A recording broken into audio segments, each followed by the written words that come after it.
கர்த்தர் சோதிப்பாரா? ஆமாம், கண்டிப்பாக சோதிப்பார். ஆனால் நிறைய பேர் நினைக்கிற மாதிரி கிடையாது. எல்லாரும் பிசாசு சோதிக்கிறதையும் கர்த்தர் சோதிக்கிற விதமும் ஒரே மாதிரி இருக்குன்னு நினச்சிக்கிட்டு பிசாசு சோதிக்கிறத நிறைய நேரத்தில் ஏற்றுக்கொண்டு வாழ்ந்துடுறாங்க. எப்படி இந்த சோதனை நடக்குது அப்படின்றத நீங்கள் சரியாக புரிஞ்சுக்கிறது ரொம்ப அவசியமாக இருக்குது.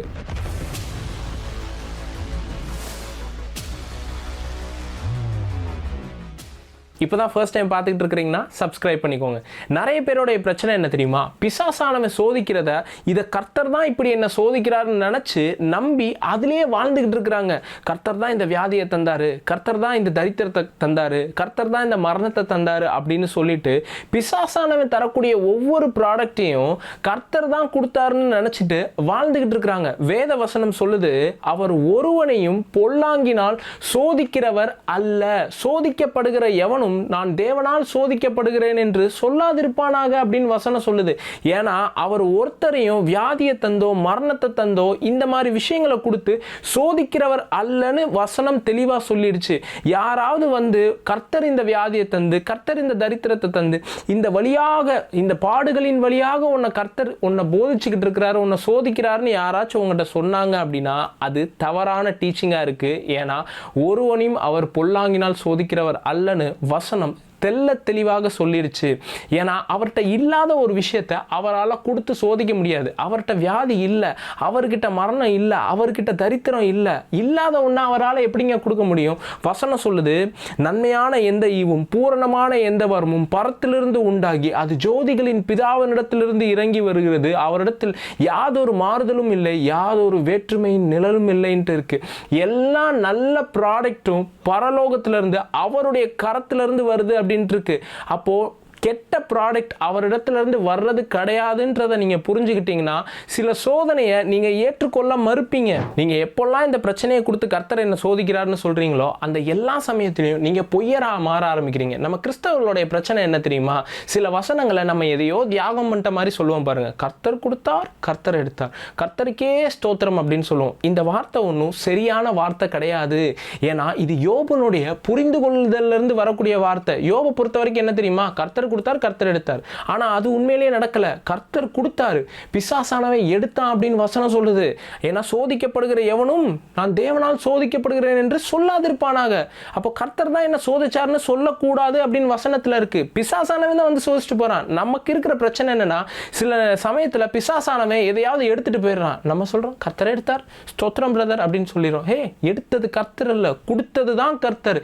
எடுத்தது பிசாசானவன்ற சரியான புரிந்து கொள்ளுதல் இருக்கிறது அவசியமா இருக்குது. இப்போ ஒரு கும்பல் வந்துருவாங்க, கர்த்தர் யோபுவை சோதிக்கல பிரதர், ஆனா யோபை சோதிக்கிறதற்கு அவர் அனுமதித்தார்ல பிரதர், அப்போ நம்மளையும் சோதிக்கிறதற்கு அவர் அனுமதிப்பார்ல பிரதர்னு சொல்லிடுவாங்க.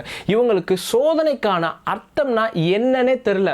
முதல்ல ஒரு விஷயத்தை எதற்காக சோதிப்பாங்க? அதை ப்ரூவ் பண்றதுக்காக சோதிப்பாங்க. அழிந்து போகிற பொன் அக்கினியிலே சோதிக்கப்படும் அப்படின்ட்டு இருக்கு. ஏன்னா இது ஒரிஜினலாவே இது கோல்டு தானா அப்படின்ற போது அதை அக்கினியில சூடாக்கும் போது இது கோல்டா இல்ல வேற மெட்டலா அப்படின்றத நம்மளால கண்டுபிடிக்க முடியுது பாருங்க. அப்போ என்ன நடக்குதுன்னா, சோதனை வர்றப்போ இது ஒரிஜினல் தான் அப்படின்றது ப்ரூவ் ஆக ஆரம்பிக்குது. இப்போ கர்த்தர் நம்மளை சோதிப்பார்னு சொல்றீங்கன்னா எதுல ப்ரூவ் பண்றதுக்காக சோதிக்கணும்? இப்போ யோபை வந்து பிசாசானவன் சோதிச்சான் அப்படின்னு நம்ம பார்க்கிறோம் இல்லையா? எதற்காக சோதிக்கிறான்? வந்து சொல்றான், அவன் தேவனுக்கு பயந்து வாழ்றவெல்லாம் கிடையாது, இதெல்லாம் இருக்கு, அவனை நீங்க நல்லவன்னு நினைக்கிறீங்க, அவன் நல்லவனே கிடையாது அப்படின்றத பிசாசானவன் வந்து சொல்றான். இப்போ அவன் நல்லவன் தான் அப்படின்ட்டு ப்ரூவ் பண்றதற்காக அவன் சோதிக்கப்படுறான் அப்படின்றத நம்ம பார்க்கிறோம். சரி, இப்போ நம்மளும் அதே மாதிரி நல்லவன் தான் அப்படின்னு ப்ரூவ் பண்றதுக்கு பிசாசானவனால சோதிக்கப்படலாம்ல பிரதர் அப்படின்னு நீங்க கேட்டீங்கன்னா, நீங்க நல்லவன் தான் அப்படின்னு சொல்லிட்டு பிசாசானவனுக்கு இப்போ போய் நீங்க ப்ரூவ் பண்ணணும்ன்ற அவசியம் கிடையாது. ஏன்னா யோபு இயேசுனுடைய ரத்தத்தினால கழுவப்பட்டவன் கிடையாது. நீங்களும் நானும் அவருடைய ரத்தத்தினால கழுவப்பட்ட நீதிமான்களாக இருக்கிறோம். அவருடைய நீதியினால தான் நீங்க நீதிமானாக்கப்பட்டிருக்கிறீங்க.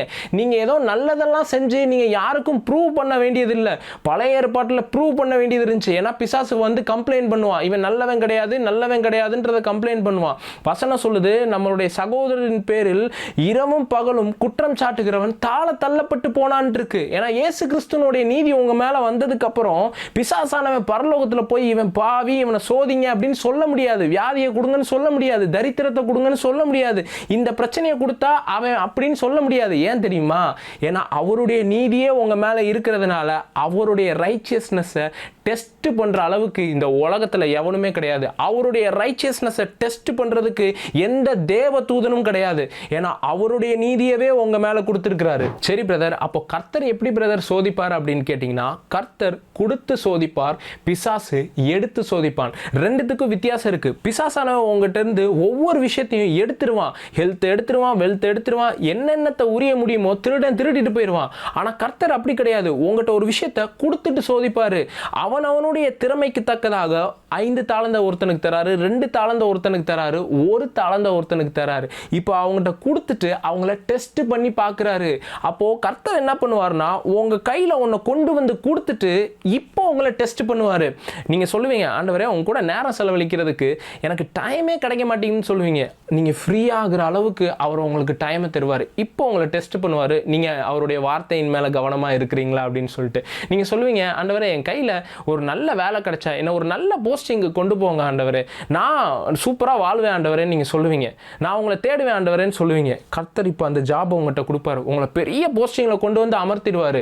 இப்போது நீங்கள் அவரோட நேரம் செலவழிக்கிறீங்களான்னு உங்களை டெஸ்ட் பண்ணி பார்ப்பாரு.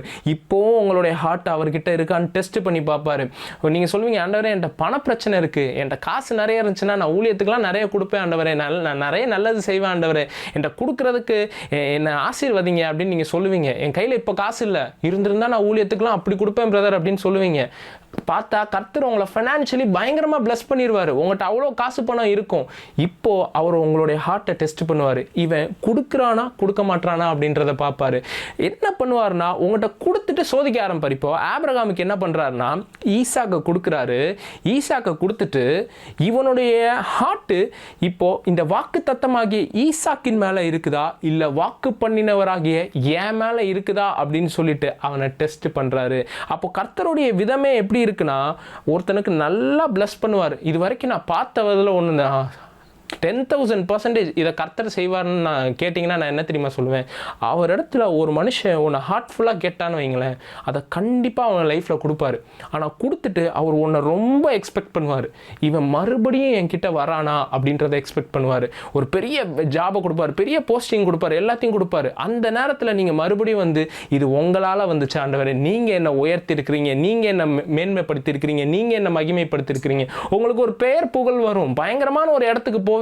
அது எல்லாமே வரும்போது மறுபடியும் அவர் இடத்துல வந்து நீங்க தான் ஆண்டவரே செஞ்சீங்க அப்படின்ட்டு நீங்க சொல்லணும். இப்படிதான் ஆண்டவர் ஒரு மனுஷனையும் கொடுத்து சோதிக்கிறாரு. நம்ம பிரச்சனை என்ன தெரியுமா, பிசாசானவன் கொடுத்ததை தான் கர்த்தர் சோதிக்கிறாருன்னு நினச்சி அவருடைய நன்மைகளை நம்ம தவற விட்டுறோம். அவருடைய சோதிக்கிற ஸ்டைலே ஒருத்தனை ஆசீர்வதிக்கிறது தான் அவருடைய சோதிக்கிற ஸ்டைல்னு நான் சொல்கிறேன். இன்றைக்கி நீங்கள் ஏதாவது ஒரு பிரச்சனையில் போய்கிட்டு இருக்கிறீங்களா, உங்களை அந்த பிரச்சனையிலேருந்து வெளியே கொண்டு வந்து அவர் உங்களை பயங்கரமாக ஆசீர்வதிப்பார். அப்போவும் உங்களுடைய இருதயம் மறுபடியும் அவருக்கு வந்து நன்றி செலுத்துறதுக்காக இருக்கணும். இதை பார்க்குற ஒவ்வொருத்தவங்களுக்காக நான் ப்ரேயர் பண்ண விரும்புகிறேன். நிறைய பேர் சில பிரச்சனைகளில் மாட்டிக்கிட்டு இருக்கிறீங்க, சில சோதனைகளில் பல நாள் சோதிக்கப்படுகிறீங்க. அந்த சோதனையிலேருந்து நீங்கள் வெளியே வரப்போகிறீங்க. கர்த்தர் உங்களை அற்புதம் செய்து மறுபடியும் அவருடைய நாமத்திற்கு நீங்கள் நன்றி செலுத்துறீங்களான்னு உங்களை சோதிக்க போகிறார். Let me pray for you. பிதாவே இயேசுவின் நாமத்தினால இந்த வார்த்தையை கேட்கக்கூடிய ஒவ்வொருத்தவங்களையும் நான் ஆசீர்வதிக்கிறேன். இன்னைக்கு இவங்க எந்த பிரச்சனையில் மாட்டிக்கிட்டு இருந்தாலும் சரி, இயேசு கிறிஸ்துவின் நாமத்தினால இவங்க அதிலிருந்து தப்பி செல்லும்படி இவர்களுக்கு ஒரு வழி உண்டாயிருக்கட்டும். தாங்கிட பலன் தர கர்த்தராக இருக்கிறீங்க. அதோட மட்டும் நீங்கள் நிறுத்துறவர் கிடையாது. நீங்க தப்பி செல்கிறதற்கான போக்கையும் உண்டாக்குறவராய் இருக்கிறீங்க. இயேசு கிறிஸ்துவின் நாமத்தினால இவங்களுடைய பிரச்சனையிலிருந்து வெளியே வர்றதற்கான ஒரு எக்ஸிட் டோர் இவங்களுக்காக உண்டாயிருக்கட்டும். எக்ஸிட் டோர் இவங்களுக்காக உண்டாயிருக்கட்டும். எவ்வளவு பெரிய தீ விபத்து ஏற்பட்டாலும் அந்த தீ விபத்திலிருந்து வெளியே வர்றதற்கு ஒரு எமர்ஜென்சி எக்ஸிட்னு ஒன்று கடையிலேயே வச்சிருக்கான். உங்களுடைய பிரச்சனையிலிருந்து நீங்க வெளியே வர்றதற்கு அவர் தப்பி செல்லுகிறதற்கான போக்கை உங்களுக்கு உண்டாக்குறவராக இருக்கிறார். இயேசு கிறிஸ்துவின் நாமத்தினால எந்த சோதனைக்கு இவங்க உட்பட்டு இருந்தாலும் சரி, அதிலிருந்து தப்பி செல்கிறதற்கான வழி இப்பொழுதே இந்த வார்த்தையை கேட்கும் போதே உங்களுக்காக திறக்கப்பட்டிருக்கட்டும். இவங்களுக்கு முன்பாக ஆசீர்வதிக்கிறேன். இயேசுவின் நாமத்தில் பிதாவே, ஆமென். உங்களுக்கு பிரயோஜனமாக இருந்துச்சுன்னா மற்றவர்கள் இடத்துல ஷேர் பண்ணுங்கள். இந்த செய்தி உங்களுக்கு ஆசீர்வாதமாக இருந்துச்சுன்னா இந்த வார்த்தைக்கு நீங்கள் உற்சாகமாக கொடுக்கலாம். கர்த்தர் உங்களுடைய இருதயத்தை தான் சோதிக்கிறார். இவனுக்கு நான் இந்த வேலையை கொடுத்தேன், இவனை நான் இப்படி ஆசீர்வதிச்சேன், இவனை இந்த நேரத்தில் நான் பிரச்சனையிலேருந்து வெளியே கொண்டு வந்தேன், இந்த வார்த்தையை நான் இவனுக்கு அனுப்பிச்சேன் அப்படின்னு உங்களை பார்க்குறாரு. நீங்கள் ஒரு கிரேட்ஃபுல்லான ஹார்ட்டாக இருக்கிறீங்களான்னு பார்க்குறாரு. ஸோ இந்த செய்தி உங்களுக்கு பிரயோஜனமாக மாறுதுன்னா உற்சாகமாக இந்த ஊழியத்தில் நீங்கள் உங்களுடைய காணிக்கை அனுப்பிச்சு வைக்கலாம். தொடர்ந்து தசமபாகம் காணிக்கை அனுப்பணும் அப்படின்னா கீழே பார்க்குற கூகுள் பே, ஃபோன்பே மற்ற டீட்டெயில்ஸ் எல்லாத்தையும் பயன்படுத்திக்கலாம். அக்கௌண்ட் டீட்டெயில்ஸையும் பயன்படுத்திக்கலாம். உங்கள் யாருக்காச்சும் ப்ரேயர் ரெக்வஸ்ட் தேவைப்பட்டுச்சு அப்படின்னா கீழே பார்க்குற ஃபோன் நம்பரை தொடர்பு கொண்டு வாட்ஸ்அப்பில் உங்களுடைய ப்ரேயர் ரெக்வஸ்ட்டை அனுப்பிச்சு வைங்க. கர்த்தர் உங்கள் எல்லாரையும் ஆசீர்வதிப்பாராக. God bless you all.